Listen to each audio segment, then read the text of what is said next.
আসসালামু আলাইকুম ওয়া রাহমাতুল্লাহ।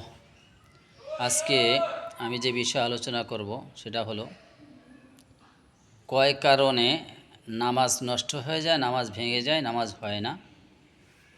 এই বিভিন্ন মুফাসসির, বিভিন্ন তাফসিরবিদ উল্লেখ করছেন যে 19টি কারণে নামাজ হয় না, নামাজ ভেঙে যায়।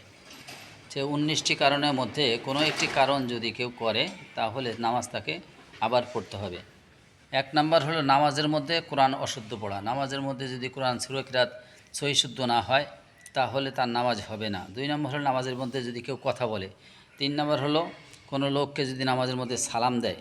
4 নম্বর হলো সালামের উত্তর দেওয়া। 5 নম্বর হলো উহ আহ শব্দ করা। 6 নম্বর হলো বিনা ওজরে কাশা। 7 নম্বর হলো আমলে কাসির করা। 8 নম্বর হলো বিপদে বেদনায় শব্দ করিয়া কাদা। 9 নম্বর হলো 3 তাসবিহ পরিমাণ সতর খুলে রাখা। 10 নম্বর হলো মুক্তাদি ব্যতীত অপর ব্যক্তির লোকমা দেওয়া। 11 নম্বর হলো সুসংবাদ বা দুঃসংবাদের উত্তর দেওয়া। 12 নম্বর হলো নাপাক জায়গায় সিজদা করা। 13 নম্বর হলো ক্যাবলার দিক হইতে সিনা ঘুরিয়ে নেওয়া। 14 নম্বর হলো নামাজের মধ্যে কোরআন শরীফ দেখে দেখে পড়া। আর 15 নম্বর হলো নামাজের মধ্যে শব্দ করিয়া হাসা। 16 নম্বর হলো নামাজের ভিতরে সাংসারিক কোনো বিষয়ে প্রার্থনা করা। আর 17 নম্বর হলো হাসির উত্তর দেওয়া, যেরকম আলহামদুলিল্লাহ এর উত্তর দিল ইয়ারহামুকুমুল্লাহ, এরকম যদি উত্তর দেওয়া। আর 18 নম্বর হলো নামাজে খাওয়া বা পান করা। 19 নম্বর হলো ইমামের আগে মুক্তাদিরা যদি দাঁড়ায়, নামাজে দাঁড়ায়, তাহলে সেই নামাজে হবে না। এখন আমাদের যে এই 19টি কারণ আমরা শুনলাম, এই 19টি কারণের মধ্যে আমরা দেখা যায় যে প্রধান যে কারণটা সেটা হলো কোরআন অশুদ্ধ পড়া। এই কোরআন অশুদ্ধ আমরা অনেকেই করে থাকি।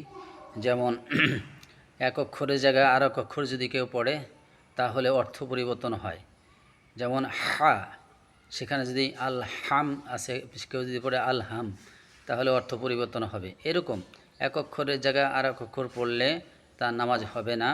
যেমন যেখানে টান আছে সেখানে টানলো না, যেখানে নাই সেখানে একটা টান মারলো, ঠিক আছে, অক্ষর কমাইলো বাড়াইলো, এই সমস্ত হলো আমলে এই সমস্ত বলা হয় লাহনে জলি, বড় ভুল।